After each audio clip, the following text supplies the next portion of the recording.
नमस्कार, आप देख रहे हैं सिटी पोस्ट और मैं हूं अभिषेक मिश्रा। देखिए, कल से एक बात की चर्चा है और इसको समझने का प्रयास किया जा रहा है कि आखिरकार नीतीश कुमार ने कोई नया खेल खेला है क्या आरजेडी के साथ।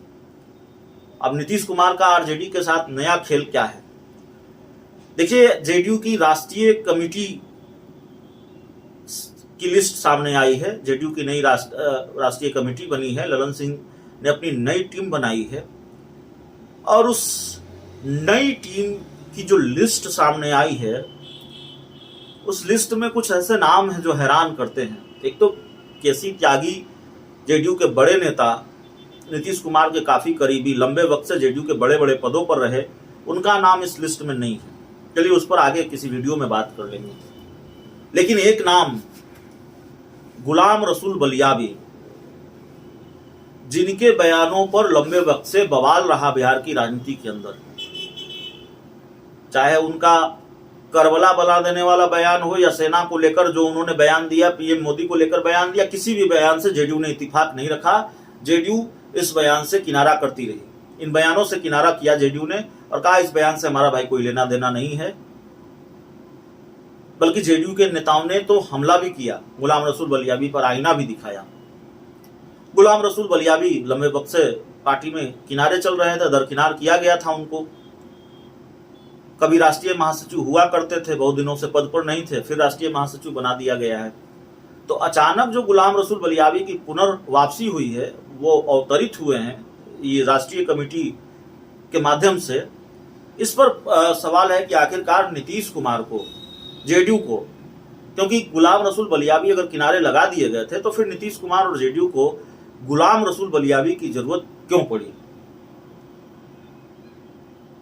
क्या सिर्फ इसलिए, या वैसे तो कई वजह है, राजनीति के जानकार कई वजह गिनाते हैं। एक खास तबके की नाराजगी न हो जाए, खास वोट बैंक पर उसका असर न हो जाए, कोई गलत मैसेज न चला जाए, कई वजह राजनीति के जानकार गिनाते हैं। लेकिन एक वजह जो मेरे पास है, जिसको मैंने समझा है, वो ये है कि गुलाम रसूल बलियाबी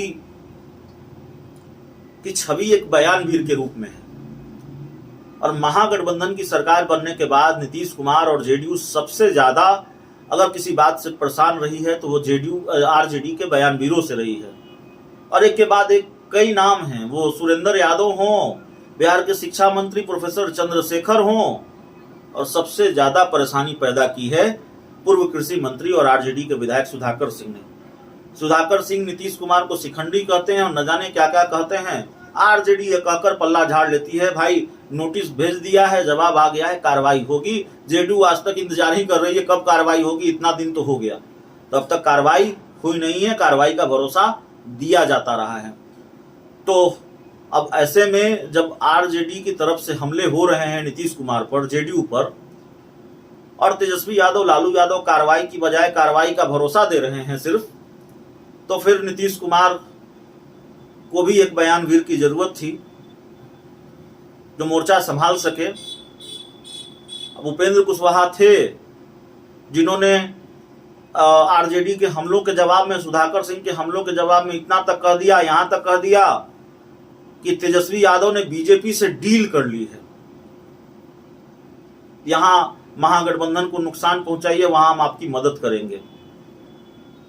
तो उपेंद्र कुशवाहा तो चले गए, अब नए बयानवीर की जरूरत थी, क्योंकि आरजेडी की तरफ से हमला होगा तो फिर जवाब तो देना पड़ेगा, और जवाब देकर जैसे तेजस्वी यादव पल्ला झाड़ रहे हैं उसी तरह पल्ला भी झाड़ना पड़ेगा। भाई अब तो ये बयानवीर हैं, इनकी तो आदत ही है, हम क्या करें। गुलाम रसूल बलियाबी उस कमी को पूरा कर सकते हैं, उस कमी की भरपाई कर सकते हैं। तो एक बयानवीर की जरूरत थी, गुलाम रसूल बलियाबी को शामिल किया गया है और माना जाना चाहिए कि अब टेंशन तेजस्वी यादव और आरजेडी की बढ़ने वाली है। बहुत संभावना है बहुत हद तक कि गुलाम रसूल बलियाबी को अब जेडीयू की तरफ से आगे कर दिया जाएगा उस बयानवीर के रूप में, जिस तरह से जेडीयू के कई बयानवीर आरजेडी के कई बयानवीर सामने आते हैं। तो ये मान लिया जाना चाहिए कि आरजेडी की तरफ से अगर बयान आया, वैसा बयान जो नीतीश कुमार को असहज करे, जेडीयू को असहज करे, तो फिर मोर्चा खोल देंगे, गुलाम रसूल बलियावी मोर्चा संभालेंगे नीतीश कुमार और जेडीयू की तरफ से गुलाम रसूल बलियावी, उनकी पुनर्वापसी का एक महत्वपूर्ण कारण मैं यह भी देखता हूं। बहुत बहुत